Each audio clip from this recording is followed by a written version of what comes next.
વાત કરીએ ખેડામાં ડાકોર ખાતે તુલસી વિવાહની ઉજવણી કરાઈ। રણછોડજીનું બાળ સ્વરૂપ ગોપાલજી લાલજી મહારાજનો વરઘોડો નીકળ્યો।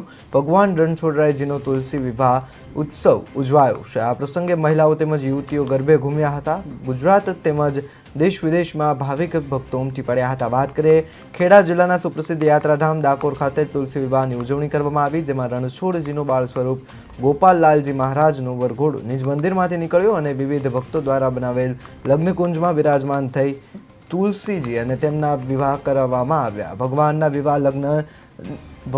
વિવાહના લગ્ન ગીતો તેમજ મહિલાઓ તેમજ યુવતીઓ ગરબે ઘૂમ્યા। આ નજારો માણવા ગુજરાત તેમજ દેશ વિદેશમાંથી ભાવિક ભક્તો લાખોની સંખ્યામાં ઉમટી પડ્યા હતા।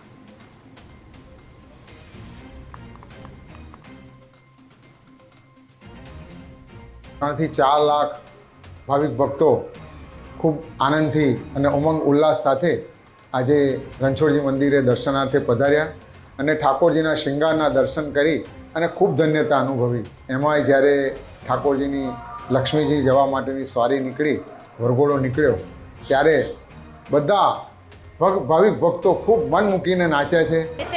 હું અમદાવાદથી છું। મારા મામા ડાકોરમાં સેવક છે। હું નાની હતી ત્યારથી વર્ષોથી મને ઈચ્છા હતી કે હું તુલસી વિવાહ કરાવીશ। તેનો ખૂબ જ અદ્ભુત અનુભવ છે।